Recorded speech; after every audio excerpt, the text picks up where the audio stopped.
자, 안녕하세요. 여러분 반갑습니다. 자, 여러분의 경제 캡틴 문병일입니다. 자, 3월 전국 연합 학력평가 경제 이제 우리 본격적으로 해설 강의 한번 시작해 볼게요.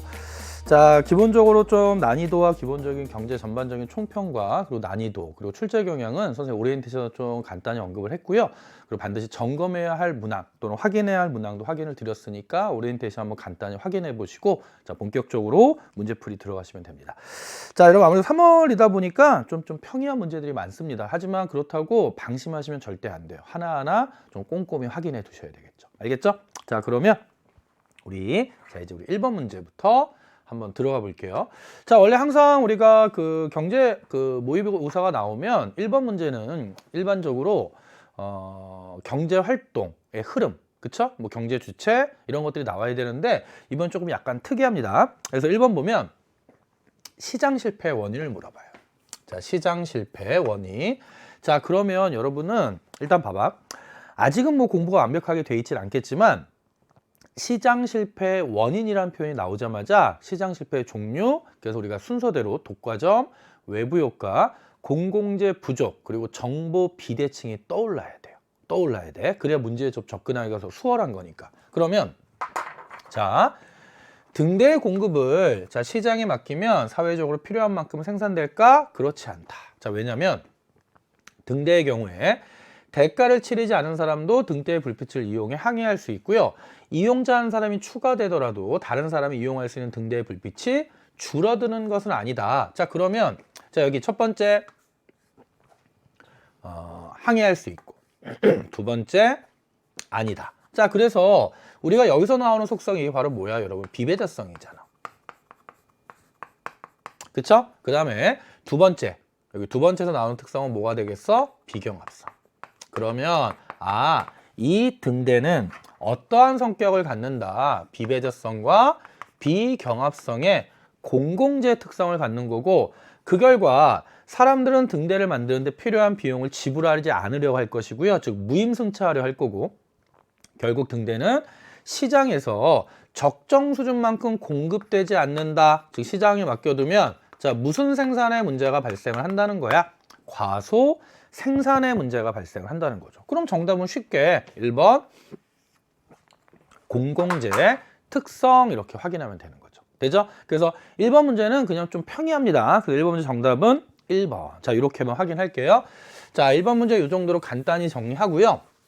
그래서 선생님은 이런 1번 같은 문제 나오면 정답률 100% 아닐까라고 좀 감히 생각을 해보지만 항상 정답률이 100%가 나오는 경우는 없잖아. 그쵸? 그래서 뭐 실수해서도 안 되고요. 그 다음에 아직 뭐 진도가 이제 공부 혼자 하면서 뭐 진도가 아직 이게 보통 우리가 이 시장 실패 파트는 이제 거의 중반부니까 거기까지 좀 안 나간 친구들이 당황할 수 있는데 꼼꼼히 공부하면 아주 평이한 문제입니다. 알겠죠? 자, 1번 이렇게 정리가 됐고요.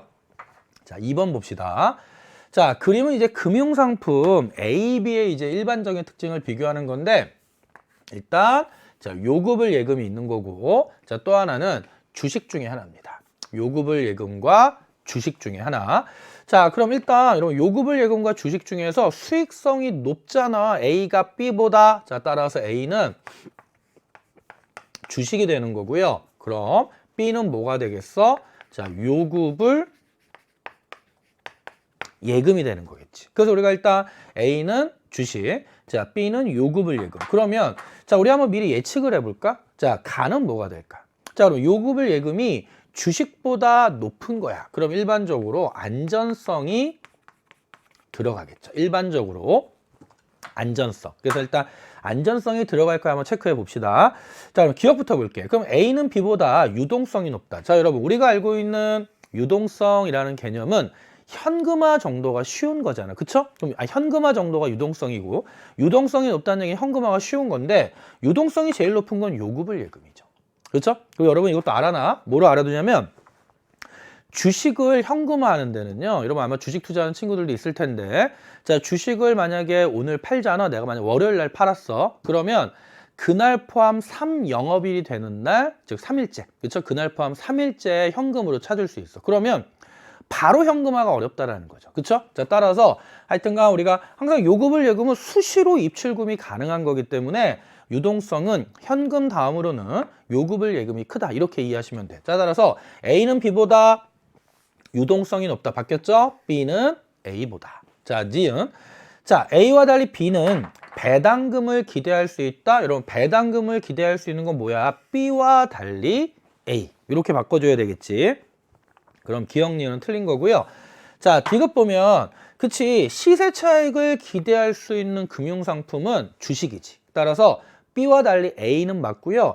여러분, 하나 더 체크할 건 주식 외에 또 시세 차익을 기대할 수 있는 금융상품은 채권이 있다는 거. 이 정도 확인하고. 그 다음 리을. 그치, 바로 나왔잖아.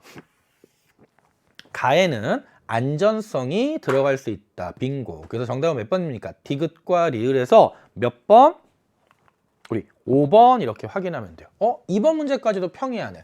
그래서 아마 문제 풀면서 여러분 2번 문제까지 보면서 할만한데 라는 생각 좀 했을 겁니다. 하지만 과연 그럴까요? 우리 한번 3번 볼까요? 자, 3번. 자, 3번도 뭐지? 이렇게 생각할 수 있다고. 왜냐면 여태까지 기회비용 문제가 이런 식으로 출제된 적은 없었거든. 하지만 딱 문제를 정확히 읽어보면 생각보다 너무너무 단순한 문제야. 자, 지금 막대 그래프들이 주어져 있는데 일단 편익이고요. 가격이고요. 암묵적 비용이야. 그럼 여러분은 이 가격이 결국 무슨 비용이다? 자, 명시적 비용이구나. 그럼 여러분 이 문제의 포인트는 뭐냐면 원래는 디테일한 내용들을 주고 여러분들한테 명시적 비용 구하고 암묵적 비용 구해서 순편익을 구해 라고 문제를 내야 되는데 이 문제는 그런 과정을 다 생략하고 그냥 결과를 준 거예요. 결과를. 자, 따라서 A제를 보면 편익이 2야. 편익이 2고요. 그 다음에 가격, 명시적 비용이 1이고 그 다음에 암묵적 비용은 하나, 둘, 세 칸이니까 3이 돼서 그 얘기는 기회비용이 4가 되는 거야. 그래서 명시적 비용과 암묵적 비용의 합이 기회비용이니까 기회비용은 4가 되고 자, B제는 편익이지. 자, 편익이 4인데 자, 명시적 비용이 얼마가 되냐면 2. 그 다음에 암묵적 비용, 빗금으로 주어져 있는 암묵적 비용이 3. 그럼 기회비용은 명시, 암묵의 합이니까 5. 되죠? 자, 그 다음에 자, C제는 편익이 6이 되고요. 그 다음에 명시적 비용은 3, 그 다음에 암묵적 비용은 2. 그래서 기회비용이 얼마가 된다? 5가 되는 거야. 근데 우리는 하나 더 구할 수 있는 게 뭐냐면 그럼 순편익을 구해보면 되잖아. 그럼 여러분 순편익은 자, 순편익은 자, 편익 빼기 기회비용이니까 2 빼기 4 그러면 A제의 순편익은 마이너스 2가 되는 거고 자, B제는 4 빼기 5 그럼 B제의 순편익은 마이너스 1이 되는 거고 자, C제는 6 빼기 5니까 C제의 순편익은 1이 돼서 A제, B제, C제 중에 순편익이 가장 크고 양의 값은 C제가 돼서 자, C제를 선택하는 것이 합리적 선택이 되는 거야. 되죠? 자, 일단 여기까지 정리가 됐어. 그럼 1번부터 봅시다. 자, 그럼 A제의 기회비용은 10,000원 틀렸지. 나와 있지만 A제의 기회비용은 40,000원이 되는 거죠. 2번. 그럼 B제의 순편익은 얼마가 됩니까? 여러분, 우리가 계산했잖아. B제의 순편익은 마이너스 1. 그쵸? 마이너스 10,000원이야. 그럼 3번. 그럼 CJ의 명시적 비용은 얼마니? 자, CJ의 명시적 비용은 여기 있죠? 그럼 CJ의 명시적 비용은 30,000원이 되는 거야. 그럼 4번. 그치? CJ를 선택할 때 순편익이 양의 값이 나오니까 CJ를 선택하는 것이 합리적이다. 되죠? 자, 5번. 그럼 기회비용은 CJ보다 B제가 크다. 자, CJ 기회비용은 5야. 자, B제 기회비용도 5니까 자, 크다가 아니라 같다라고 해주시면 돼요. 되죠? 자, 3번 문제도 봐봐. 그냥 여태까지 나왔던 문제 유형과는 좀 다르게 그냥 기회비용과 관련된 자료를 그냥 명시적으로 준 거죠. 그럼 결국 요 내용을 여러분 정확하게 해석할 수 있냐 요것만 확인하는 문제입니다. 알겠죠? 자, 3번 문제 정답 4번 이렇게 확인할게요. 자, 그럼 3번까지 정리가 됐어. 자, 그러면 우리 4번 문제 갑시다. 자, 그림은 경제체제 A, B, C를 구분한 것인데 이에 대한 설명으로 옳은 것을 찾고요. 단, 경제체제 A, B, C는 각각 계획, 시장, 전통이지. 자, 그러면 한번 따라가 봅시다. 자, 정부의 결정과 통제에 의해 자원이 배분되는가? 예, 끝. 그럼 뭐야? 그럼 이게 계획경제가 되는 거야. 그랬더니 아니요. 그러면 보이지 않는 손에 의한 자원 배분을 중시되는가? 그럼 B는 뭐가 되겠어? 자, 시장 경제 체제가 되는 거고 그 결과 아니요라고 대답한 C는 전통 경제 체제가 되겠지. 되죠? 그럼 1번. 자, C는 새로운 경제 문제. 여러분, 전통 경제 체제는 전통과 관습에 의존한다고. 따라서 전통과 관습을 고수하려고 하기 때문에 새로운 경제 문제가 등장한다면 일단 당황할 거라고. 왜냐면 새로운 경제 문제라는 얘기는 전통과 관습 밖에 나오는 걸 거 아니야. 따라서 유연하게 대처할 수 있다가 틀린 거지. 2번. 자, A보다 B. 여러분, 시장 분배에서 균등 분배 말도 안 되지. 여러분, 시장 경제 체제는 기본적으로 사유재산제를 기반으로 하여 경쟁적 요소를 강조하는 거잖아. 따라서 균등 분배가 강조되는 틀렸고요. 자, 3번. 자, 그럼 자유경쟁의 원리는 당연히 시장 경제일 테니까 A보다 B에서 정답이지. 자, 3번 정답이고요.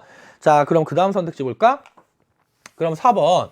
자, 이윤 추구의 동기가 강한 건 당연히 어디겠어? B보다 C가 아니라 C보다 B. 이렇게 바꿔줘야 되겠죠? 자, 5번. 자, 기억 대신에 관습에 의한 자원 배분이 중시되는가가 들어가도 구분 결과는 동일하지가 않죠. 자, 요 내용이 기억에 들어가면요. 예라고 대답하면 B가 전통 경제가 되는 거고 아니오라고 대답한 C는 시장 경제가 되기 때문에 동일하다가 틀린 거야. 되죠? 오케이. 자, 그러면 우리 5번 선택까지 정리가 됐고요. 정답은 몇 번? 3번 이렇게 잡으면 됩니다. 자, 4번까지 정리가 됐어. 자, 그 다음에 자, 이제 우리 5번 문제 봅시다. 자, 선생님 이거 처음 봤어. 여태까지 여러분 봐봐. 아마 이제 앞으로 여러분 본격적으로 이제 경제 공부에서 기출 문제들을 풀어보면 카드 게임 문제가 좀 많이 나왔죠.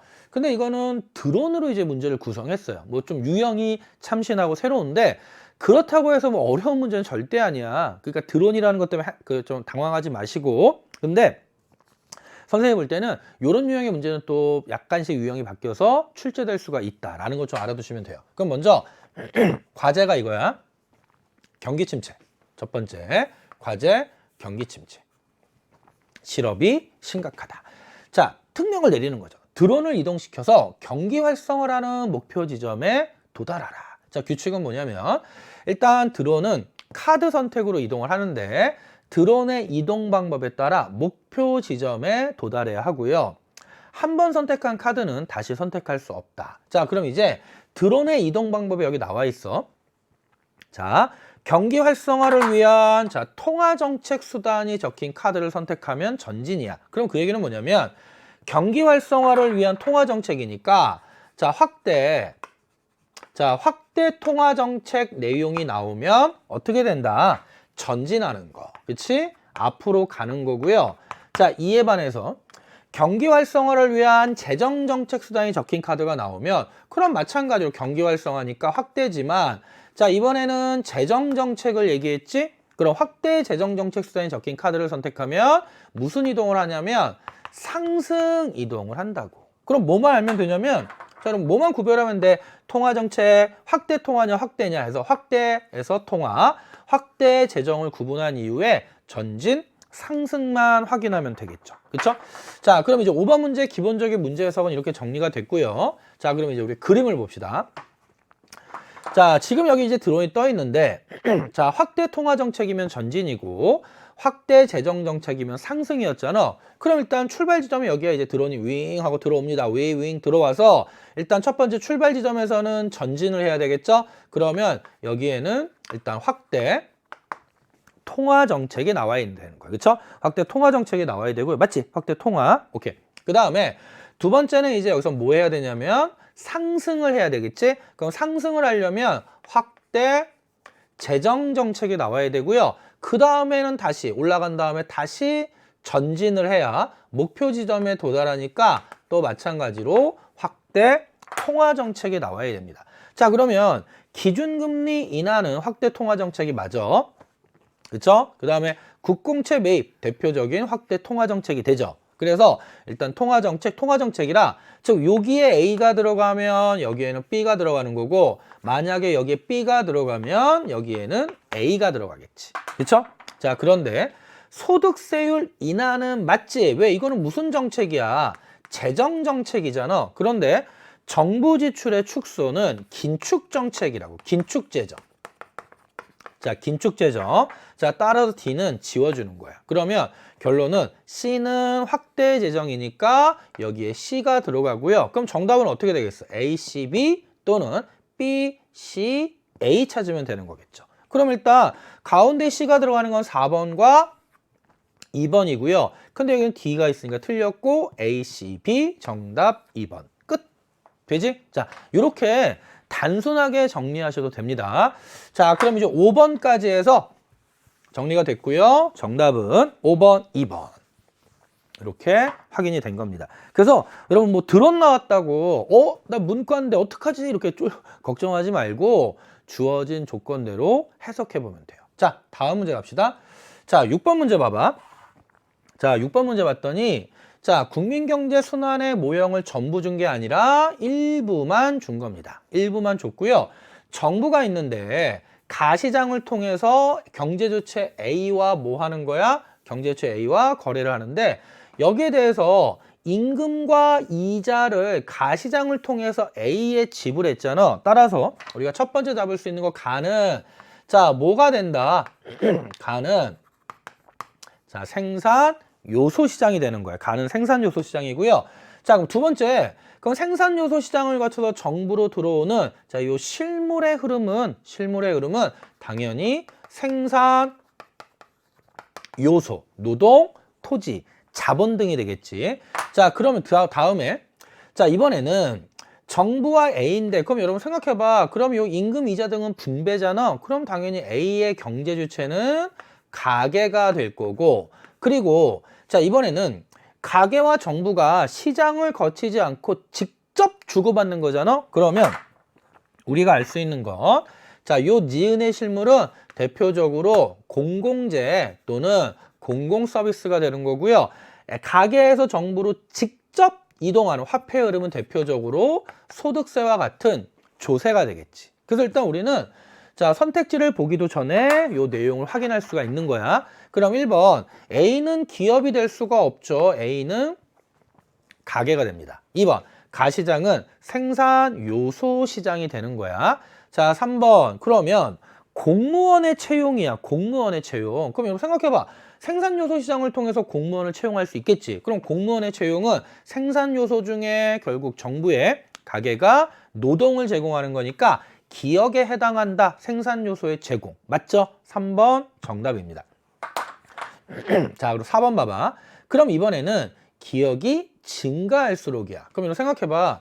자, 기역이 증가할수록 그러면 가계가 생산 요소 시장을 통해서 정부에 생산 요소를 더 많이 제공하는 거지. 그렇지? 그러면 니은은 감소한다? 여러분 그렇다고 해서 공공재 또는 공공 서비스의 혜택이 감소할지를 어떻게 알겠어?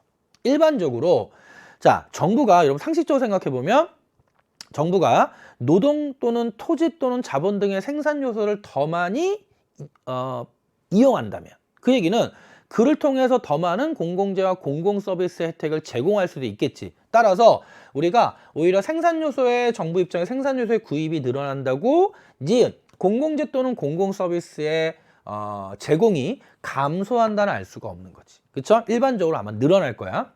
자, 그다음 5번 보면 자, 디귿 이 조세는 니은에 대한 직접적 대가다. 자, 이거 선생님이 수능 개념에서 수능 특강에서 계속 강조한 내용이잖아. 조세 납부와 공공재 혜택 사이에는 무관하다는 거야. 그래서 선생님이 항상 거의 암기할 정도가 돼야 되는 건 뭐라 그랬어? 조세를 납부한 만큼 공공재 또는 공공 서비스 혜택을 받는다 그러면 틀리다고 그랬죠. 조세 납부와 공공재 서비스, 공공재 또는 공공 서비스 혜택은 무관하기 때문에 직접적 대가가 되는 게 아니죠. 그렇죠? 결국 공공재를 제공받았기 때문에 또는 받은 만큼 조세를 납부한다는 게 아니잖아. 되죠? 자, 이런 식으로 또 선택지가 구성될 수 있구나라는 것만 확인하시면 됩니다. 그래서 6번 문제 정답은 몇 번입니까? 3번. 이렇게 확인하면 되겠죠? 자, 6번까지 정리가 된 거야. 자, 그러면 다음 문제 볼게요. 자, 우리 이제 7번 봅시다. 7번. 자, 표는 XZ 시장의 시기별 변화고요. 이에 대한 옳은 설명만을 보기에서 고릅시다. X제는 수요와 공급 법칙을 따라서 수요 곡선 우하향하고 공급 곡선 우상향합니다. 그러면 T기, T 플러스 1기, T 플러스 2기가 있는데 딱 봐도 가격은 2배로 증가했다가 다시 떨어지죠. P, EPP. 만원이면 만원, 2만원, 만원. 자, 그다음 균형 거래량은요. Q, EQ, EQ. 2배로 증가하고 유지되는 거야. 그럼 여러분 봐봐. 다른 내용은 없으니까. 자, 그럼 이제 기억 선택지부터 보면요. T 플러스 2기의 판매 수입은 T기의 2배이다. 여러분, 우리 판매 수입 어떻게 구해? 판매 수입은 가격 곱하기 판매량이야. 그치? 가격 곱하기 판매량. 그러면 T기의 판매 수입은 그냥 P 곱하기 Q지. 근데 T 플러스 2기의 판매 수입은 EPQ가 되니까 2배다 맞잖아. EPQ는 PQ의 2배지. 그래서 기억은 맞는 선택지가 되는 거. 자, 그 다음에 니은을 보면, 자, T 플러스 1기의 공급은 T기에 비해 증가했다. 자, 머릿속으로 빨리 그려봐. 자, T기의 균형이 이렇게 존재할 거 아니야. 그래서 P, Q, T기야. 근데 만약에 T 플러스 1기의 공급이 T기에 비해서 증가하면 공급 곡선은 우측으로 이동을 할 거고 가격이 하락하고 거래량이 증가하는데 T 플러스 1기는 가격이 상승하고 거래량이 증가했죠. 따라서 T 플러스 1기의 공급은 T기에 비해 증가하였다라는 단정이 틀린 거지. 자, 그 다음에 T급. 자, T 플러스 2기의 수요와 공급은 그러면 T기에 비해. 자, 이봐, 이번에 T기와 T 플러스 2기를 비교하는 거야. 그러면 똑같아. 자, 이렇게 해서 T기의 가격 P, T기의 거래량 Q. 그래서 현재 이게 T기의 균형점인데 여러분 T 플러스 2기와 T기를 비교하면 가격은 P로 같은데 거래량만 2배 증가해서 새로운 균형점은 요 정도라고. 그럼 여기가 Q면 여기가 EQ가 되는 거겠지. 그쵸? 자, 그러면 가격은 그대로인데 거래량만 늘어나려면 또는 판매량만 늘어나려면 수요가 증가하고 공급도 증가해서 즉 수요 증가폭과 공급 증가폭이 같아야 되겠지. 자, 따라서 모두 증가하였다. D급도 맞는 선택지가 되는 거죠. 자, 리을. 자, 이번에 자, X제 보완제 가격이 상승하면 자, 우리 연습 많이 했어. 자, 보완제 가격이 상승하면 보완 관계에 있는 재화의 자, 수요는 감소하겠지. 그럼 여러분 수요가 감소하면 가격이 하락하고 거래량이 줄어들어. 근데 가격이 상승하고 거래량이 늘었잖아. T기에서 T 플러스 1기로. 따라서 나타날 수 있다라는 단정. 나타날 수 있다가 틀린 거죠. 일단 그래서 리을을 보면 수요 감소만으로 접근하면 됩니다. 자, 그럼 정답은 기억 디귿해서 몇 번 확인하시면 돼요? 2번. 되지? 자, 그러면 7번 문제까지 정리가 된 겁니다. 자, 그러면 이제 우리 8번 문제 볼게요. 자, 그럼 자료에 대한 분석으로 옳은 것을 고르래. 자, 그러면 이제 푸드트럭 운영에 고용된 사람이 한 명씩 늘어날 때마다 추가되는 X제의 생산량을 나타낸대. 그래서 고용된 사람의 수가 1명. 자, 그럼 봐봐. 자, 고용된 사람의 수가 1명. 그쵸? 그 다음에 2명, 그 다음에 3명, 그 다음에 4명, 그 다음에 자, 5명 이렇게 있는 상황이야. 이거 그냥 아무 사람입니다. 선생님이 고등학교 때 수학 선생님이 항상 이렇게 쓰셔가지고 선생님이 버릇이 돼서 자, 그럼 고용된 사람이 1명, 2명, 3명, 4명, 5명 이렇게 존재를 하는데 이 경우에 자, 추가되는 X제 생산량은 그럼 1명이 고용되면 추가되는 X제는 그럼 여기다가 이제 자, 생산량에서 한번 Q라고 한번 해볼게. 그럼 생산량 Q는 1명일 때 2명이 추가되고요. 자, 2명 또 고용된 사람의 수가 2명 되면 추가되는 생산량은 3개지. 그러면 생산량은 이제 5개가 되는 거야. 생산량은 5개. 자, 그 다음에 자, 이번에는 자, 고용된 사람의 수가 3명이 되면 그때 추가되는 생산량은 2개지. 그러니까 포인트는 뭐냐면 처음엔 2명이 추가되고 그 다음에 또 3명이 추가되니까 결국 총 생산량은 5개. 다시. 처음에 1명일 때는 추가되는 생산량이 2개니까 총 생산량 2개고요. 자, 이번에는 2명을 고용하면 추가되는 생산량이 5개니까 그렇죠. 사람이 1명씩 늘어날 때마다 1명을 더 고용하면 추가되는 생산량이 3이니까 그때 총 생산량은 5가 되는 거야. 그럼 1명 더 고용이 늘어서 3명이 되면 그때 추가되는 생산량은 2개지. 그러면 자, 3명을 고용할 때는 총 생산량이 7개가 되고요. 자, 그 다음에 또 추가하면 고용을 한 명 늘리면 그때 추가되는 생산량은 0이지. 그러면 7개로 생산량의 변화가 없는 거. 그 다음에 또 고용을 한 명 늘리면 그때 추가되는 생산량은 마이너스 2니까 5명을 고용할 때 총 생산량은 5가 되는 거예요. 되니? 자, 그런데 자, 일단 임금은 한 명당 10달러에 그리고 생산된 엑스제는 개당 10달러에 판매됩니다. 자, 이제 우리는 그럼 뭐를 구할 수 있냐면 일단 첫 번째 요 내용을 아이고 이거 좀 옆에다 쓸게요. 자, 요 내용을 기반으로 해서 자, 첫 번째는 총 수입을 계산할 수 있겠지. 총 수입. 그래서 총 수입은 엑스제는 개당 10달러니까 생산량 2개일 때 20달러. 그럼 여기 50달러, 70달러, 70달러, 그 다음에 50달러 이렇게 되겠죠. 그래서 20달러, 50달러, 70달러, 70달러, 50달러가 되는 거고 자, 그럼 두 번째, 이번에는 총비용이야. 총비용. 왜냐면 제시된 자료 이외의 비용과 수입은 없다라고 했기 때문에 자, 그럼 총비용은 얼마가 되냐면 임금은 한 명당 10달러지. 그럼 한 명 10달러, 두 명 20달러, 세 명 30달러, 40달러, 자, 50달러 이렇게 되는 거고 그럼 우리는 총수입에서 총비용을 빼주면 이윤을 구할 수 있어서 자, 한 명 고용할 때 이윤은 10. 자, 2명 고용할 때 이윤은 30. 3명 고용할 때 이윤은 40. 4명 고용할 때 이윤은 30이 되고요. 5명 고용할 때 이윤은 0이 되는 거예요. 그럼 이윤이 가장 극대화될 때 이윤 40이고요. 그때 고용량은 3명. 되죠? 자, 그럼 1번. 자, 이윤의 최대치는 40달러다 정답. 되죠? 1번 정답이고요. 2번. 그럼 총수입은 지속적으로 증가한다. 자, 총수입은 증가하다, 일정하다, 감소하기 때문에 지속적 증가가 틀린 거야. 3번. 그럼 5명을 고용하면 적자가 발생한다. 여러분 5명을 고용할 때 이유는 0이니까 적자는 아니죠. 틀렸고요. 4번. 3명에서 한 명을 추가로 고용할 때, 한 명을 추가로 고용할 때 이유는 증가하는 게 아니라 40에서 30으로 감소하죠. 되죠? 4번 틀렸고. 그럼 5번. 자, 고용된 사람이 한 명일 때와 3명일 때 총생산량은? 자, 그럼 고용된 사람이 한 명일 때에 총생산량은 2개고요. 3명일 때 총생산량 7개니까 동일하다가 틀린 거죠. 2개와 7개로 다르다. 이렇게 확인하면 돼요.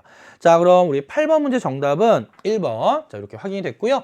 그래서 뭐 어려운 문제 아니야. 여러분은 주어진 조건과 나온 자료를 기반으로 해서 일단 여러분이 총수입, 총비용 뽑고 이윤 구해서 문제 풀면 됩니다. 그럼 8번까지 정리가 됐죠. 자, 이번에 9번 문제죠. 자, 여러분 이거 주의해야 돼. 실수하기 딱 좋은 문제야. 자, 아래 3가지 실업의 유형과 발생 원인 그리고 그 대책을 모두 하나씩 옳게 연결하는데 일단 먼저 하나 구조적 실업이 나와 있죠. 자, 그리고요. A와 B가 블랭크로 나와 있는데 A와 B는 각각 경기적 실업과 마찰적 실업 중에 하나입니다. 근데 선생님은 개인적으로 선생님도 문제를 많이 만들거든. 선생님 문제를 많이 만드는데 이거 문제 만들다가 실수하기 딱 좋은 문제죠. 그러니까 고생 많이 하신 거예요, 이런 문제. 자, 그러면 일단 봐봐. 문제에서 뭐라 했냐면 자, 일단 실업의 유형, 발생 원인, 대책 그리고 하나씩 옳게 연결하는데 옳은 연결에는 O, 틀린 연결에는 X로 자동 채점 된대요. 자동 채점. 그러면 생각해봐. 일단 먼저 자, 여기가 지금 구조적 실업이야. 그랬더니 발생 원인의 산업구조 변화. 그래서 O지. 자동 연결됐어. 맞고. 그 다음에 나로 갔다고. 근데 O야. 그럼 여기는 구조적 실업의 대책이 나와야 돼. 그래서 나에는 일단 구조적 실업의 대책이 나와야 되고요. 자, 그 다음에 A와 B는 우리가 블랭크니까 알 수가 없어. 그럼 역으로 가자. 자, 대책이 경기부양이죠. 그럼 대책이 경기부양이면 경기적 실업과 마찰적 실업 중에 경기적 실업에 대한 대책이라고. 그래서 이거는 경기적 실업에 대한 대책이고요. 자, 그렇다면 발생 원인 자동으로 왔지. O. 그럼 발생 원인이 경기불황이 요게 경기적 실업으로 맞는 거지. 돼요? 자, 그런데 문제는 이거야. B가 실업의 유형인데 이때 발생 원인의 경기적 실업으로 가는 게 X래. 틀렸다는 거지. 그러면 B는 뭐가 되겠어?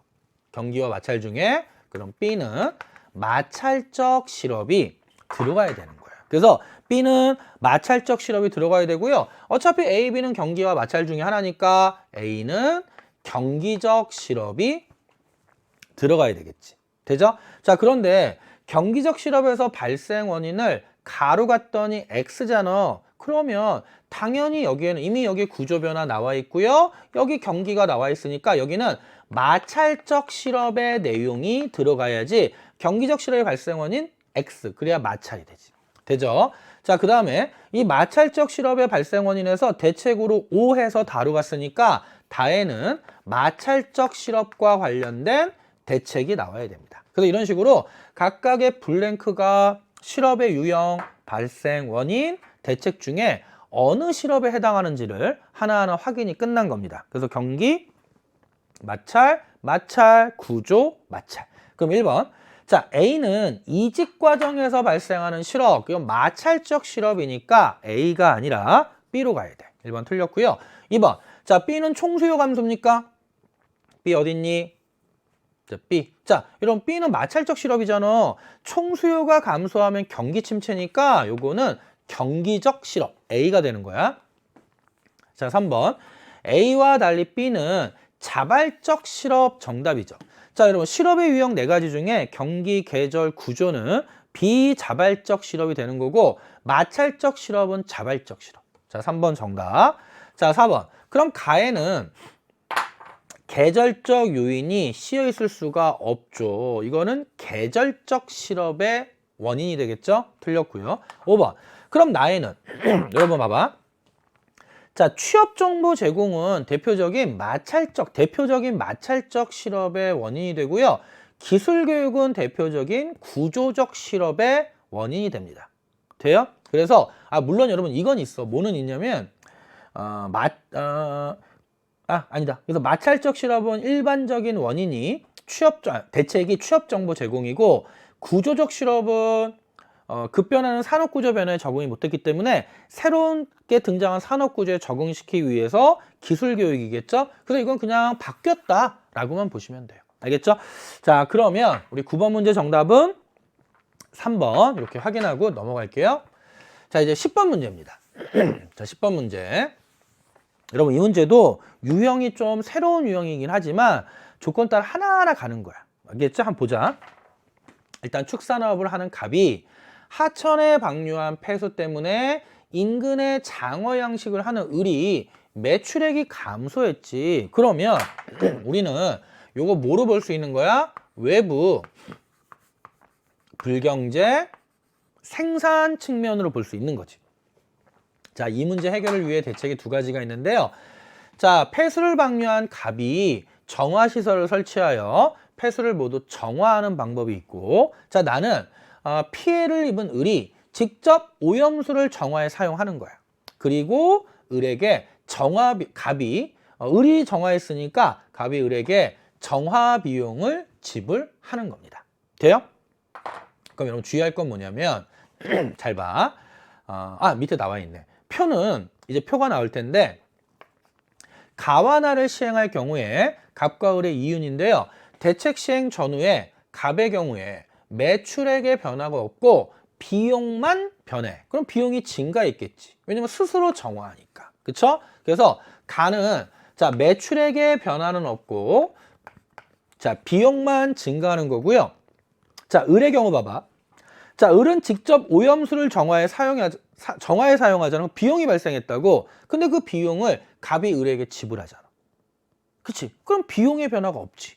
단 앞에서 매출액이 감소했다고 그랬잖아. 그쵸? 그러면 매출액이 을은 매출액이 감소하는 상황이에요. 돼요? 다시 갑은 매출액의 변함이 없이 비용만 증가하는 상황이고 을은 비용의 변화 없이 매출액만 감소하는 상황. 자, 그럼 이제 우리 문제에 주어진 조건은 다 잡았어. 그렇다면 이제 하나하나 봅시다.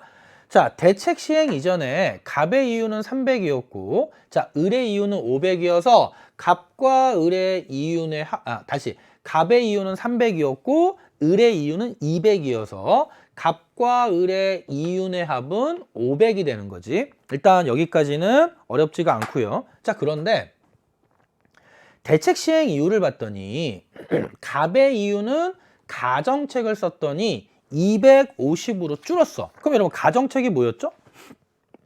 아, 그치.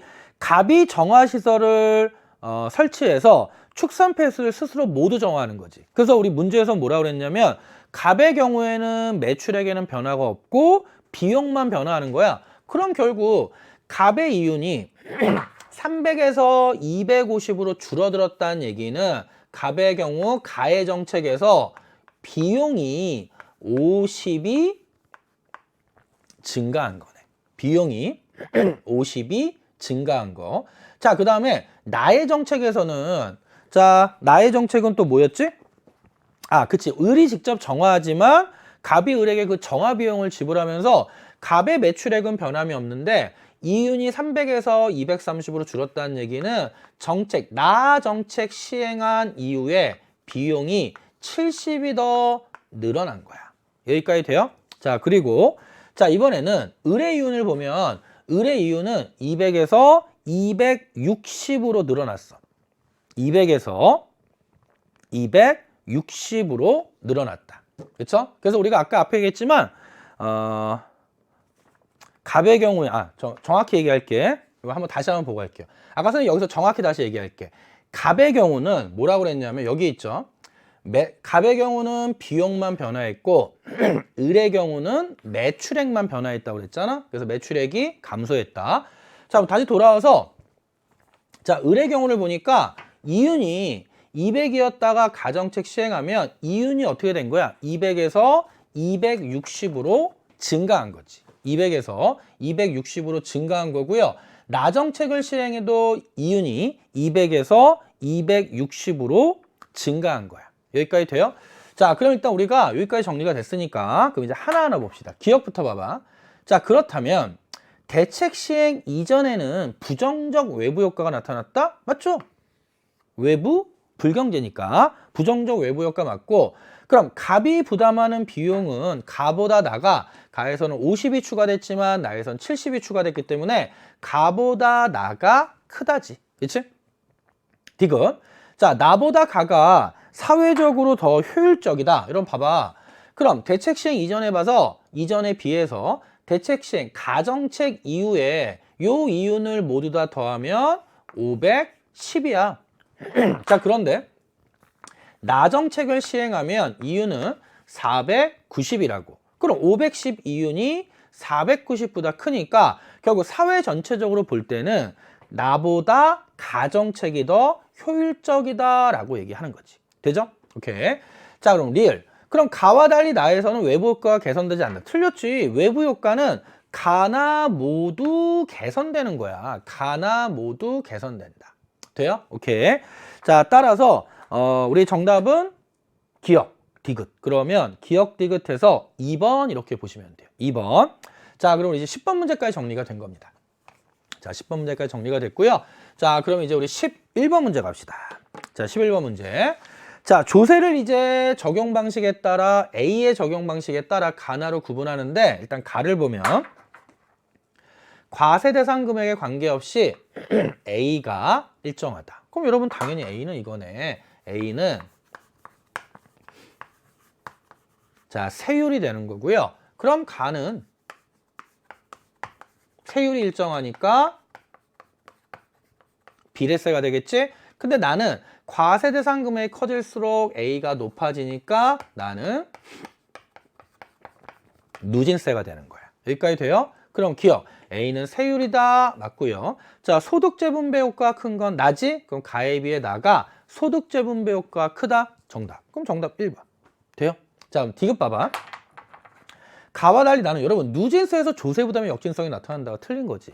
선생님이 항상 강조했지만 조세부담의 역진성이라는 표현은 일반적으로 간접세에 비례세율이 적용될 때 나타나는 거야. 그래서 그냥 무조건 비례세가 아니라 간접세 비례세율이 적용될 때 조세부담의 역진성이 나타난다라고 얘기를 하는 거죠. 그리고 역진세가 역진성이 제일 크겠죠. 왜냐하면 고소득층으로 갈수록 세율이 점점 떨어지니까. 그렇죠? 그리고 틀렸고. 그럼 리을. 나와 달리 가는 납세자와 담세자가 일치한다고 낚이면 안 돼. 비례세와 누진세는 세율 구조고요. 납세자와 담세자가 일치한다. 납세자, 담세자에 따라 구분하는 건 직접세와 간접세지. 그치? 따라서 관련 없죠. 오케이. 자, 그럼 정답 몇 번입니까? 1번 기역, 니은 이렇게 잡으면 돼. 자, 11번 이렇게 정리할게요. 자, 그 다음에 자 12번 문제 봅시다. 자, XG의 시장 변화야. 그래서 여러분 뭐 특별히 어려운 거 아니니까 그냥 바로 한번 선택지 들어갈게요. 자, 일단 기역은 수요 감소인데 소비자의 선호 증가는 수요 증가 요인이어서 이거 감소로 바꿔주면 정답이 될 수 있어. 틀렸고요. 대체재 가격이 하락을 하면 자, 수요가 감소합니다. 그럼 수요 감소하면 기역으로 가야 되지. 틀렸죠? 디귿. 자, 원자재 가격 하락이야. 그럼 여러분 원자재 가격이 하락하면 공급이 어떻게 돼? 공급이 증가하고요. 공급 곡선 우측 이동 맞네. 디귿 맞고. 자, 리을을 보면 여러분 리을은 지금 어떤 거냐면 수요가 감소하고 공급은 증가한 거지. 그치? 그러면 자, 소비자와 생산자의 미래 가격의 하락 예상. 자, 소비자가 미래 가격의 하락을 예상하면 앞으로 가격이 하락할 테니까 뭐를 하겠어? 소비를 미루겠지. 그럼 수요가 감소하고요. 자, 생산자들이 앞으로 가격의 하락을 예상하면 지금 더 많이 팔아야 될 거 아니야. 가격이 높을 때. 그래서 공급은 증가합니다. 따라 수요 감소, 공급 증가, 리을도 맞는 거. 그럼 정답은 디귿, 리을, 5번 이렇게 확인하면 되는 거야. 자, 이 문제도 평이한 문제니까 이 정도로만 정리할게요. 자, 12번까지 정리가 됐어. 자, 이번에는 자 13번 문제. 자, 여러분 13번 문제도 어려운 게 아닌 게 여러분이 이것만 떠올려 보면 돼. 자, 우리가 알고 있는 정부의 가격 규제가 있다고. 자, 그러면 자, 이렇게 시장 균형이 존재할 때 정부가 실효성 있는 최고 가격제로 이렇게 규제를 하면 그때 초과 수요가 발생을 하고요. 정부가 실효성 있는 최저 가격제로 규제를 하면 이만큼의 초과 공급이 발생하지. 그치? 그럼 여러분이 다시 실효성 있는 최고 가격제, 초과 수요. 실효성 있는 최저 가격제, 초과 공급. 그럼 이것만 알고 있으면 되잖아. 그러면 가격 규제 정책 실시 이전에는 수요량과 공급량이 같아서 시장 균형에서 거래가 되고 있었어. 그런데 정부가 가격 규제 정책 AB를 실시한 거야. AB를 실시한 거. 그랬더니 A 정책을 썼더니 수요량이 공급량보다 많아. 그럼 여러분 수요량이 공급량보다 많으면 이게 바로 뭐가 되는 거야? 초과 수요가 되겠지. 그럼 A 정책은 당연히 뭐가 되는 거야? 자, 최고 가격제가 되는 거고요. 자, 이에 반해 자, B 정책을 썼더니 수요량보다 공급량이 더 많잖아. 그러면 초과 공급이 발생을 하는 거고, 그럼 B의 가격 규제 정책은 최저 가격제가 되겠지. 그럼 1번 A가 실시될 경우에 거래량은 증가한다가 틀리지. 왜냐면 문제에서 초과 수요, 초과 공급이 발생했다는 얘기는 최고 가격제, 결국 뭐냐면 실효성 있는 가격 규제이기 때문에 결국 A가 실시될 경우는 A는 최고 가격제니까 결국 시장 거래량은 감소하는 거야. 시장 거래량 감소, 증가한다가 틀렸고요. 자, 두 번째. 자, B가 실시될 경우 B는 최저 가격제로 생산자 잉여가 감소한다. 여러분 봐봐. 자, B가 실시돼서 최저 가격제가 됐어. 그러면 원래 생산자 잉여의 면적이 원래 균형에서 요만큼이었는데 새롭게 바뀐 생산자 잉여의 면적은 요 면적으로 바뀌잖아.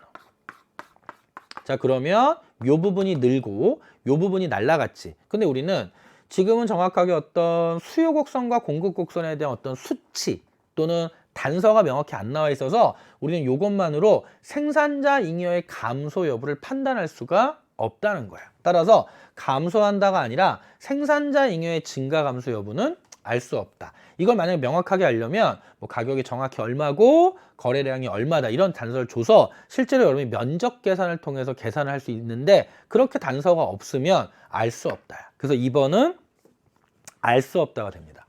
자, 3번 봐봐. 그럼 A는 최고 가격이니까 자, 여기가 A 최고 가격이 되는 거고 B는 최저 가격이 되겠지? 그럼 A의 규제 가격은 B의 규제 가격보다 낮다가 들어가야 돼요. 되지? 자, 4번. 그럼 A는 최고 가격제니까 시장에서 수요자 보호를 위한 목적이고 B는 최저 가격제니까 시장에서 공급자 보호를 위한 목적이지? 맞죠? 4번 정답. 돼요? 자, 그러면 자, 이제 5번 선택지 봐봐. 자, A, B가 실시되면 두 경우 모두의 시장 거래량은 여러분 똑같아. 잘 봐. 똑같이 해보시면 돼요. 일단 우리 최고 가격제부터 먼저 봅시다.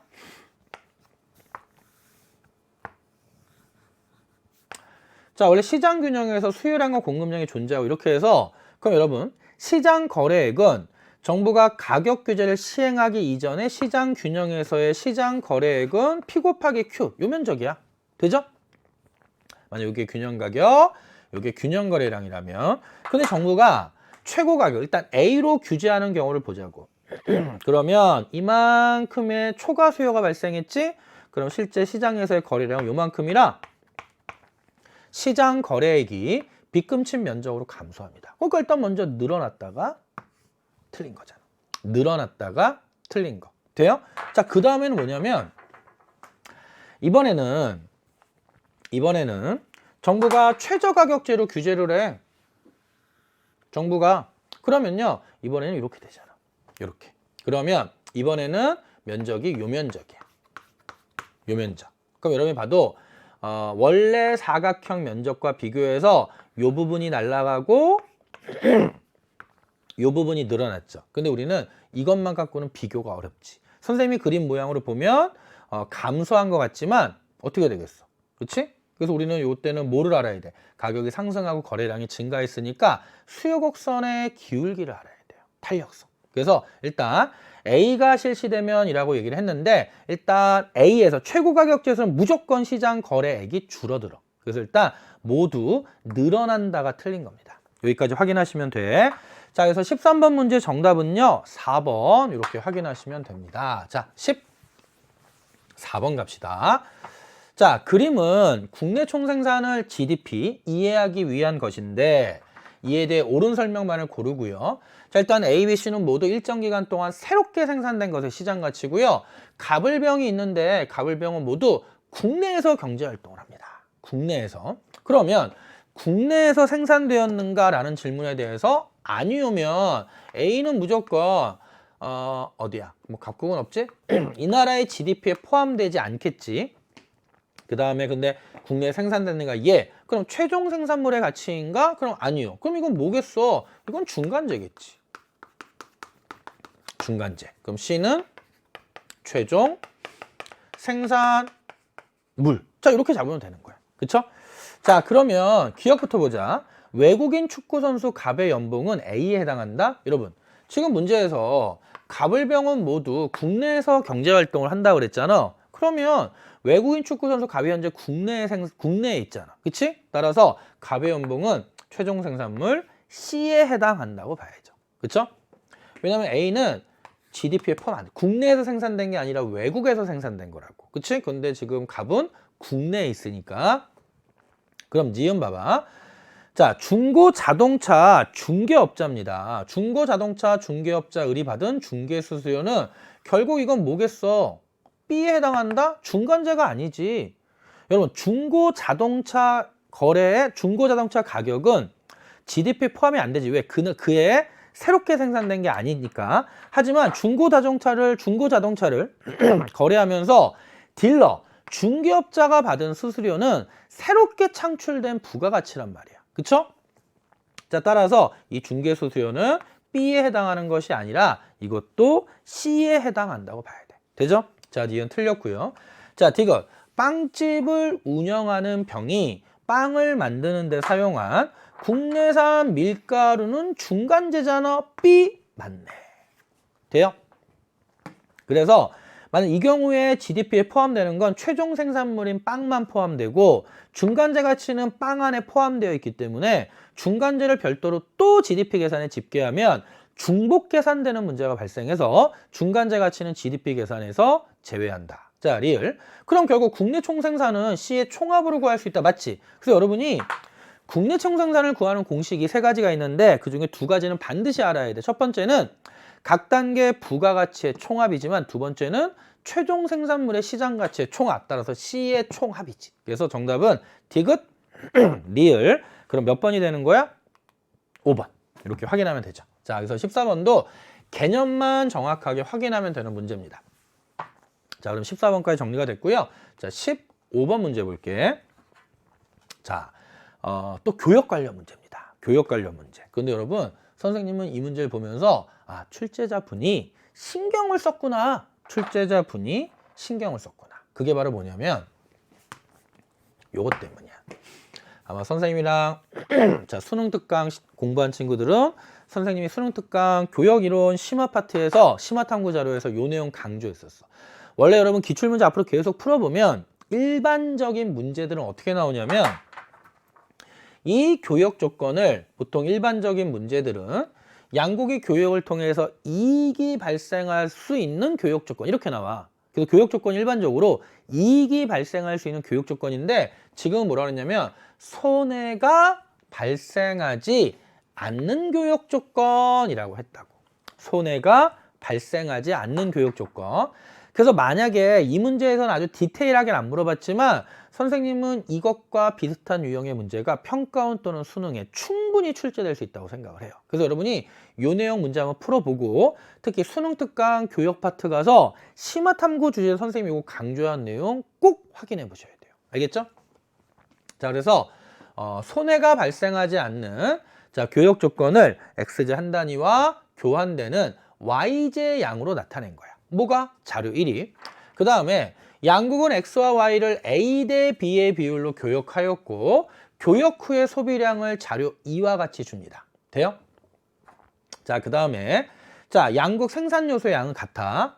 그 생산 가능 곡선 직선이니까 기울기 일정하고 기회비용 일정하고 자, 교역은 거래비용 없이 자, 요거 두 번째 중요한 단서 양국 간에만 이루어져.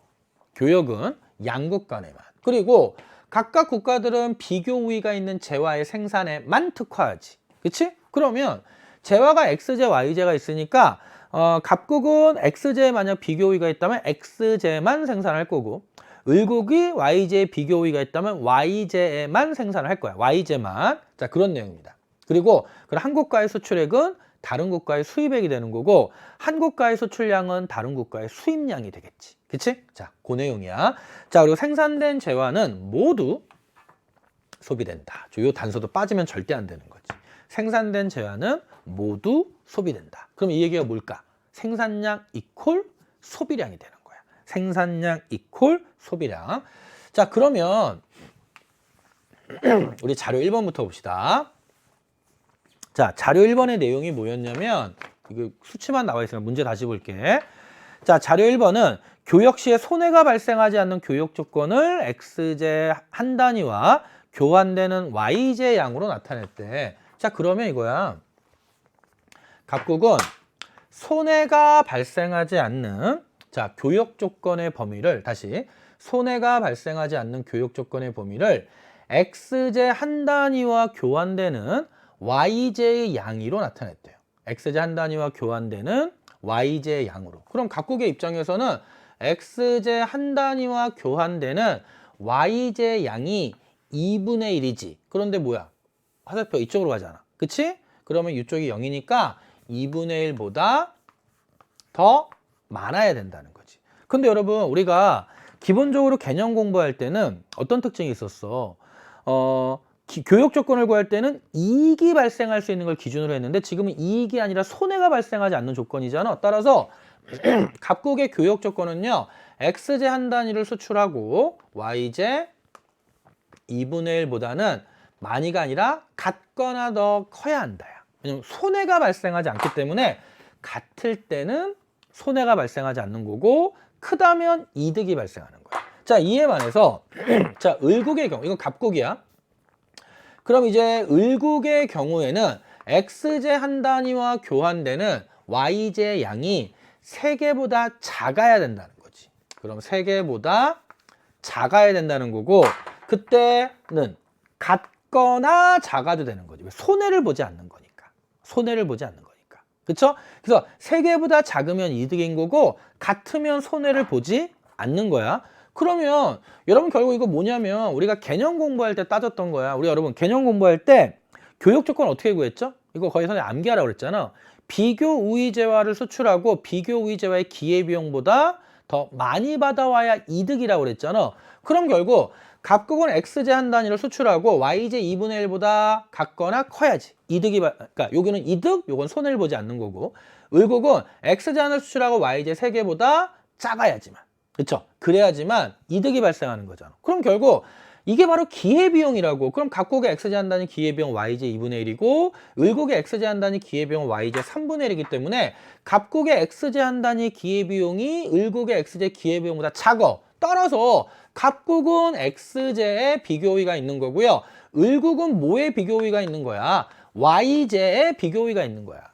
여기까지 잡아야 돼. 그래서 갑국은 x제의 비교우위가 있고요. 을국은 y제의 비교우위가 있는 거지. 그치? 자, 그럼 일단 여기까지 잡았는데 이제 또 하나의 단서가 이거야. 자료 2번은 뭐였냐면 자료 2번은 뭐야? 교육 조건 A, B의 비율로 교역을 하였고 교역 후의 소비량이야. 그러면 잘 봐. 이제 갑국은 X제에만 특화했을 거야. 그 다음에 을국은 Y제만 특화했는데 갑국과 을국의 교역 후에 X제 소비량을 다 더했더니 20단위지. 그럼 여러분 생각해봐. 결국 이 X제는 갑국이 생산한 걸 거 아니야. 그렇잖아. 결국 교역을 갑국과 을국 사이에만 교역이 이루어지기 때문에 갑국의 X제에 특화해서 국내에서 소비하는 걸 빼고 을국에 수출하면 그 X제를 을국이 소비하기 때문에 교역 후 갑국과 을국의 X제 소비량의 합이 교역 전, 교역 후 똑같네. 결국 갑국, X제는 갑국이 비교 우위가 있으니까 갑국의 X제 최대 생산량이 되는 거야. 그래서 갑국은 X제를 20개 생산해서 그중에 을국에게 9개를 주고 국내 11개가 남아있는 거지. 그럼 교역 조건이 갑국은 X제를 9개 준 거야. 자, 이에 반해 자, Y제 보자. 자, 갑국의 소비량과 을국의 소비량, Y제 소비량을 더했더니 30단위야. 근데 비교우위는 Y제 비교우위는 을국이 있잖아. 그러면 을국이 Y제를 30단위 생산해서 그중에 갑국에 12단위를 주고 나머지 18단위를 소비하는 거지. 따라서 그러면 을국은 갑국에 Y제를 18단위 줍니다. 그럼 결국 교역 조건이 이거네. 그치? 그래서 12단위 주고 18단위가 남으니까 그러면 3, 4가 되는 거지. 근데 우리 아까 교역 조건이 A 대 B 이렇게 얘기했잖아. 그쵸? 자, 그럼 A 대 B는 3 대 4야. 자, 그럼 기억 봐봐. A가 3이라면 B는 4다. 맞네. A가 3이라면 B는 4다. 니은 을국은 X제 생산의 비교 우위. 아니지, 을국은 Y제 생산의 비교 우위가 있는 거죠. 을국은 Y제 생산의 비교 우위. 되죠? 자, 그 다음에 자, 디귿을 보면 자, 그럼 이제 교역 전에 을국은 X제 3단위와 Y제 21단위를 동시에 생산할 수 있었다? 그럼 여러분 생각해봐. 교역 전에 을국은 일단 을국 여기 있죠. Y제를 30단위 생산해. Y제를 30단위 생산하는데 X제 3단위와 Y제 21단위를 동시에 생산하려면 자, X제 한 단위 기회비용이 Y제 3개지? 그럼 Y제 3개 기회비용이 X제 1개여서 X제 3단위를 소비하려면 Y제를 9개 줄여야 돼. 그러면 X제 3단위와 9개를 빼 Y제 21단위를 동시에 생산할 수 있다가 맞는 선택지가 되는 거야. 되죠? 그럼 마지막 리을. 자, 그럼 이제 교역 후에 갑국에서 X제로 표시한 Y제 한 단위 소비의 기회비용이야. 그럼 여러분 봐봐. 갑국에서 결국 X제로 표시했지만 Y제 한 단위 소비의 기회비용을 물어보잖아. 근데 갑국은 X제의 비교 우위가 있으니까 Y제는 비교 열이제하고 비교 열이제와 소비의 기회비용은 교역 전에 비해 교역 후에 감소한다, 작아진다로 바꿔줘야 돼요. 이해돼요? 오케이. 그래서 여러분 이 문제 유형이 좀 참신했어. 선생님이 볼 때. 이거 두 가지를 물어보고 있는데 결국 자, 우리가 아까 자료 1에서 X제 한 단위를 수출하고 Y제 2분의 1보다 같거나 크게 받아와야 되지? 그치? 그래서 이걸 이제 우리 그림으로 표현을 한 거고요. 이때 요게 X제의 기회비용. 요때 요게 XJ의 기회비용이다. 그리고 손해를 보지 않는 범위에서 여기 등호가 들어간다는 거 꼭 알고 있어야 돼요. 알겠죠? 자, 이렇게 해서 우리 15번 문제 정답은요. 몇 번? 2번 기억, 디귿 이렇게 확인하시면 돼요. 돼요? 자, 그럼 이제 우리 다음 문제 갑시다. 자, 16번 문제 볼게요. 여러분 이런 문제 특히 깔끔하게 풀어줘야 돼. 아마 기출문제까지 좀 많이 풀어본 친구들은 이런 문제 생각보다 어려워하지 않을 겁니다. 그래서 일단 한번 봅시다. 자, 일단 가는 각국의 전년 대비 자, GDP 디플레이터의 증가율. 그럼 여러분 GDP 디플레이터는 딱 보자마자 물가지수의 대용이지. 그래서 물가지수는 GDP 디플레이터로 측정하고요. 그럼 GDP 디플레이터를 구하는 공식은 자, 분모가 실질 GDP고요. 그 다음에 분자는 명목 GDP가 돼서 곱하기 몇이다? 100. 되지? 자, 두 번째. 나는 각국의 연도별 명목 GDP를 100, 110, 110으로 나타낸 거야. 자, 또 하나 중요한 단서. 기준 연도는 몇 년이야? 2018년. 돼요? 자, 그러면 여러분 이렇게 봐봐. 자, 우리가 연도가 2018년, 2019년, 그 다음에 2020년 이렇게 나와 있어. 그러면 자, 명목 GDP를 한번 보면 자, 명목 GDP. 자, 명목 GDP를 보면 2018년도는 100이 되고 그 다음에 2019년도는 110이 되고 그 다음에 2020년도도 110이 되지. 그런데 문제에서 뭐라고 그랬어? 요 2018년도가 기준연도라고 그랬잖아. 그러면 여기에는 지금 GDP 디플레이터의 증가율이 2018년에 10%, 2019년에 0%, 2020년에 10% 이렇게 나와 있지만 결국 우리는 또 뭐를 파악할 수 있냐면 GDP 디플레이터를 또 구할 수가 있다고. 그럼 여러분 GDP 디플레이터는 기준연도에 무조건 100이잖아. 왜? 기준연도는 명목 GDP와 실질 GDP가 같기 때문에 결국 이때 GDP 디플레이터는 100이 되는 거야. 기준연도 18년에. 그런데 2019년은 GDP 디플레이터의 증가율이 0%야. 그럼 GDP 디플레이터의 변화가 없다는 거지. 자, 따라서 2019년도 GDP 디플레이터가 100이 되는 거고 2020년은 전년 대비 GDP 디플레이터의 증가율이 10%니까 100에서 10%, 100, 10으로 증가한 거야. 여기까지 돼요? 자, 그럼 이제 우리는 자, 뭐를 구할 수 있냐면 실질 GDP를 구할 수 있는데 일단 첫 번째, 기준 연도는 명목과 실질이 같으니까 2018년도에 실질 GDP는 100이 됩니다. 2018년도에 자, 실질 GDP는 100이 되는 거고 자, 그 다음에 그럼 2019년도에 실질 GDP를 구하는데 여러분 이게 좀 재밌는 게 있어. 이게 재밌는 게 뭐냐면 여러분이 2019년도에 실질 GDP를 구하는 방법이 두 가지야. 이런 거 연습해 봐야 돼. 첫 번째 뭐냐 봐봐. 2018년에 비해 2019년에 GDP 디플레이터는 변화가 없어. 그럼 그 얘기는 뭐냐면 물가의 변화가 없는 거잖아. 그런데 명목 GDP는 100에서 110으로 증가했지. 여러분 명목 GDP는 생산량 변화와 물가 변화가 모두 반영돼. 그런데 물가 변화가 없지. 근데 명목이 증가했다? 그럼 이건 모두 생산량의 변화라고. 근데 실질 GDP는 기준연도 가격으로 고정시켜 놓고 생산량의 변화만 측정하잖아. 그럼 결국 물가 변화가 없으니까 2018년의 가격과 2019년의 가격, 물가 수준이 같은 거잖아. 그래서 결국 생산량이 증가한 게 명목 GDP 증가에 기여한 거고 물가 변화 없어서 그럼 실질 GDP도 명목 GDP와 같은 110이 되는 거야. 그쵸? 그래서 GDP 디플레이터는 또 얼마가 나오는 거야? 100이 나오는 거지. 야, 이렇게 구해도 되고 그게 아니면 여러분 여기에 나와 있는 공식 있잖아. 그러니까 이건 개념으로 구하는 거고요. 여기 나와 있는 공식에서 지금 문제에 GDP 디플레이터를 줬고 명목 GDP를 줬으니까 그럼 우리는 분모의 실질 GDP는 이 실질 GDP와 GDP 디플레이터 위치를 바꿔버리면 돼. 자, 그럼 어떻게 구할 수 있다? 자, 실질 GDP는 명목 GDP를 GDP 디플레이터로 나눠주고 곱하기 100 하면 되잖아. 근데 여러분 요 공식 변환해서 많이 풀어. 이게 가장 평이에요. 자, 그러면 자, 이렇게 구해. 2019년에 실질 GDP는 GDP 디플레이터 분의 명목 GDP 곱하기 100이니까 100분의 110 곱하기 100 하면 110 나오는 거지. 그럼 똑같이 구하면 2020년의 실질 GDP는 GDP 디플레이터 분의 명목 GDP 곱하기 100하면 100이 나오는 겁니다. 돼요? 자, 그래서 우리는 자, 2018년의 명목 GDP와 실질 GDP와 GDP 디플레이터 2019년, 2020년을 각각 구한 거야. 그럼 이제 요 내용을 대입해서 푸는 겁니다. 1번 2018년의 실질 GDP는 자, 2018년의 실질 GDP는 100억 달러지. 들렸고 2번 그럼 2019년의 물가 수준은 2019년의 물가 수준은 100, 전년도 100 같다. 하락 틀렸고 3번 2020년에는 명목 GDP가 실질 GDP보다 크다. 맞죠?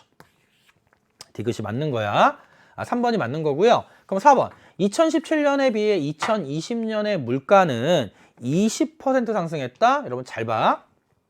2000 몇 년이냐면 17년이야. 그럼 보세요. 자, 이 물가 수준은 이제 2017년에 여기에 있으면 2017년에 비해 2018년에는 물가가 10% 상승했어. 그치? 그러면 만약에 2017년에 물가 수준이 100이면 110이 된 거지. 그런데 2019년은 물가 변화가 없으니까 110이 또 됐고요. 근데 거기서 또 10%가 상승했지. 그럼 이때는 120보다 커진다고. 그럼 2017년보다 2020년에 물가가 20% 상승하려면 2017년이 100이면 2020년은 120이 돼야 되는데 120보다 좀 더 크게 상승했잖아. 따라서 20% 상승했다가 아닌 거야. 20%보다 크게 상승했다라고 얘기하는 겁니다. 자, 마지막. 그럼 5번. 2019년의 경제 성장률은 얼마냐? 그럼 경제 성장률은 실질 GDP의 증가율이니까 2019년의 경제 성장률은 10%가 되는 거고요. 하지만 2020년의 경제 성장률은 마이너스가 나오겠지. 따라서 앞에 19년의 경제 성장률은 2020년의 경제 성장률보다 높다로 바꿔줘야 돼요.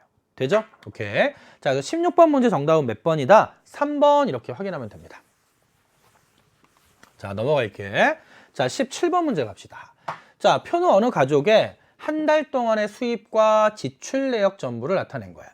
그래서 첫 번째 수입에서 보니까 근로소득, 기초연금 이전소득, 주식 배당금 재산소득, 복권 당첨금 비경상소득. 그 다음에 자, 생활비는 소비지출, 대출 이자는 비소비지출, 그다음에 근로소득세 세금이니까 비소비지출, 공적보험료도 비소비지출. 끝! 자, 그럼 여러분 봐도 비소비지출이 얼마야? 65네. 비소비지출이 65가 되고요. 소비지출은 230이 되는 거야. 그럼 1번 봐. 자, 재산소득 얼마니? 40만 원이 아니라 재산소득은 10만 원이 되는 겁니다. 2번. 자, 그럼 저축액이 얼마가 되냐면 저축액은 근로소득보다 많다? 여러분, 우리 저축은 어떻게 구하죠? 자, 공식 꼭 외워야 돼. 자, 소득에서 그냥 간단히 써줄게요. 소득에서 비소비 지출을 빼주면 처분 가능 소득이 되고 한번 끊고 그럼 또 그 처분 가능 소득에서 소비 지출을 빼주고 남는 돈이 저축이 되잖아. 그럼 결론은 어떻게 되냐면 결론은 소득에서 비소비 지출과 소비 지출의 합인 가계 지출을 모두 빼주면 저축이 된다고. 그럼 여러분 지금 이게 다 소득이잖아. 그럼 소득이 365인데 소득이 365 모든 지출의 합계는 295지. 그럼 저축액은 얼마야? 70이 되는 거야. 그럼 저축액 70은 근로소득 300보다는 작다 바꿔줘야 돼. 자, 3번. 그럼 처분 가능 소득은 200만 원보다 작다? 여러분 이거 고민할 필요가 없는 게요. 처분 가능 소득이 200만 원보다 작은지 여부를 따져보려면 일단 이거야. 자, 우리가 알고 있는 건 이거잖아. 그러면 소득에서 그럼 소득이 365인데 자, 소득에서 비소비 지출을 빼주면 근데 여러분 비소비 지출은 얼마입니까? 65잖아. 그럼 200만 원보다 크지. 처분 가능 소득은.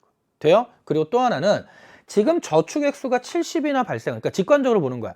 저축액 수가 70이 발생했지. 그럼 처분 가능 소득이 소비 지출보다 큰 거지. 그치? 근데 소비 지출이 230이야. 저축이 70이 나오려면 그럼 처분 가능 소득은 300이 되는 거지. 되죠? 틀렸고요. 자, 4번. 비소비 지출액이 비경상소득보다 크다. 비소비 지출액 방금 앞에서 봤지만 65가 되는 거고 비경상소득은 30이 되니까 크다. 정답. 4번 정답입니다. 5번. 생산 요소를 제공하고 얻은 소득은요. 여러분 생산 요소를 제공하고 얻은 소득은 얼마가 되겠어? 일반적으로 기본적으로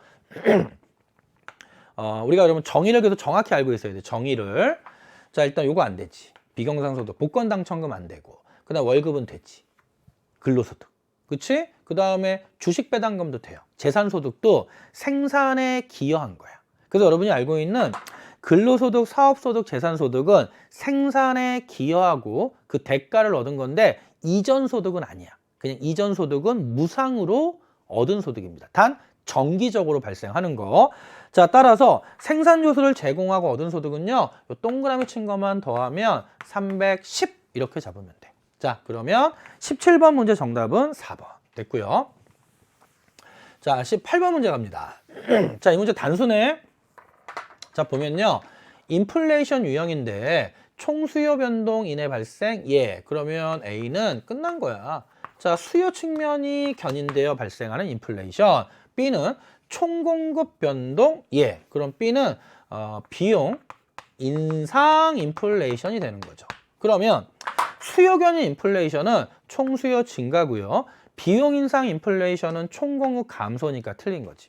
2번 확대 통화 정책은 A의 대책이 될 수가 없어. 총수요가 증가해서 발생한 인플레이션이니까 이걸 대책은 총수요를 억제하는 거야. 긴축이야, 긴축. 될 수 없다. 자, B가 발생하면 여러분 B도 인플레이션이니까 여러분 물가가 상승하면 수출은 감소하고 수입은 증가하지. 그치? 4번. 자, A와 달리 B는 마치 비용 인상 인플레이션은 스태그플레이션이잖아. 경기 침체와 인플레이션이 수반되니까 경기 침체를 동반한다. 돼요? 4번 정답이고. 자, 5번. 둘 다 인플레이션이기 때문에 화폐 실물 대비 화폐 가치가 하락함으로 인해 화폐 자산 보유자는 모두 불리해지는 겁니다. 돼요? 자, 그래서 18번 문제 정답은 4번. 정리가 됐고요. 자, 19번 문제 갑시다. 자, 자료에서 교사가 제시한 과제를 모두 옳게 수행한 학생을 찾는 건데요. 교사, 원달러 환율의 상승이 국내 경제 주체에게 미치는 영향입니다. 그럼 원달러 환율 상승하면요. 이게 우리 어려운 거 아니까 바로바로 잡아볼까? 미국에 수출하는 기업은요. 원달러 환율 상승하면 수출품의 달러 표시 가격이 하락하여 수출이 증가하겠지. 웃어요. 그치? 자, 두 번째, 미국 주식 보유자들은요. 여러분, 원달러 환율 상승하면 미국 주식 가격이 그대로여도 미국 주식을 팔고 달러를 받아서 원화로 환산하면 훨씬 더 많은 금액을 거둘 수 있잖아. 그래서 미국 주식 보유자들도 웃는 거야. 자, 이에 반해 미국 여행자들은 미국 여행. 자, 국내 경제 주체가 미국 여행 가면요. 더 많은 원화가 필요하겠지. 달러 대비 원화 가치가 하락했으니까 인상을 쓸 수밖에 없는 겁니다. 그러면 일관되게 모두 맞은 사람은 을. 정답 2번. 돼요? 끝. 자, 이건 뭐 굳이 더 길게 얘기할 필요 없을 것 같아. 자, 19번 문제 정답 2번 확인이 됐고요. 자, 20번 문제 갑시다. 자, 이제 20번 문제 보니까 자, 표는 각국의 재화 및 서비스의 교역 결과를 나타내고요. 자, 교역은 달러화를 사용하여 자, 이것도 첫 번째 각국과 을국 사이에서만 이루어지고 2019년에 2020년에 모두 본원소득 수지와 이전소득 수지는 0이기 때문에 여기에 나와 있는 상품 수지와 서비스 수지만으로 우리는 경상수지를 계산할 수 있다는 거야. 경상수지를 계산할 수 있다. 자, 그럼 일단 우리 여기까지 정리가 됐으니까 한번 확인해 봅시다. 자, 확인해 볼 게 뭐냐면 자, 그럼 첫 번째 봐봐. 여러분 지금 2019년에 상품 수지는 40이야. 그쵸? 근데 이거는 갑국이지. 갑국. 그리고 서비스 수지는 마이너스 40이야. 돼요? 그런데 괄호 안에 상품 수출액이 100이래. 그럼 여러분 상품 수지는 상품 수출액에서 수입액을 빼준 값이 40이라는 거잖아. 그러면 우리가 알 수 있는 건 뭐냐면 2019년 갑국의 상품 재화의 수입액은 얼마가 되는 거냐면 60이 되는 거지. 그래서 수출액 100에서 수입액 60을 빼주면 상품 수지가 40이 나온다. 자, 그럼 이번엔 2020년에 상품 수지가 60이야. 수출액이 80이니까 그럼 갑국의 자, 수입액은 얼마가 되겠어? 수입액은 20이 되는 거지. 돼요? 그래서 그래야 80 수출액에서 수입액 20을 빼주면 60이 나온다. 여기까지 됐고. 자, 이건 상품 수지야. 근데 이번에는 서비스 수지야. 그러면 서비스 수지가 적자인데 서비스 수입액이 60이야. 그럼 그 얘기는 뭐냐면 서비스의 수출액은 갑국의 입장에서는 수입액보다 적어서 수출액이 얼마가 나와야 되냐면 서비스의 수출액이 20이 나와야 20에서 수입액 60을 빼주면 적자 마이너스. 그치? 40이 나오겠지?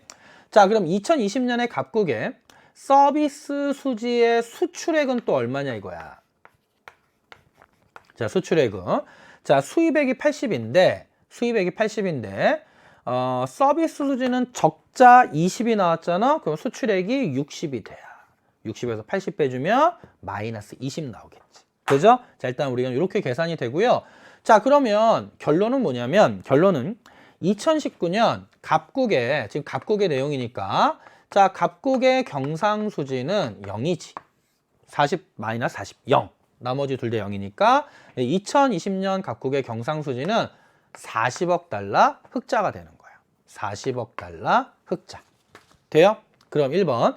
2019년 갑국에서 해외여행 경비가 포함되는 항목은 서비스 수지가 되는 거고 갑국에서 적자네. 땡. 되죠? 그래서 1번 틀렸고요. 자, 2번. 자, 그러면 2019년 갑국의 경상수지는 2019년 경상수지는 0이기 때문에 균형을 이루고 있어서 환율 변화를 환율에 영향을 미치지 않는 거예요. 따라서 달러화 대비 갑국 통화 가치를 하락한다는 얘기는 갑국 통화 달러 환율이 상승한다는 얘기인데 환율에 영향을 미치지 않아요. 요 수지는 경상수지는. 그래서 2번은 틀린 거고요.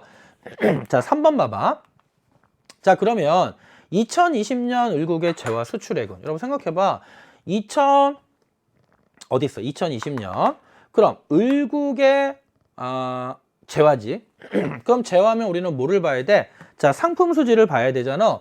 그러면 2020년에 상품의 갑국의 수입액이 20이면 교역은 양국 간에만 이루어지니까 을국의 수출액이 20일 거 아니야. 그래서 3번은 20이야. 틀렸고요. 자, 4번.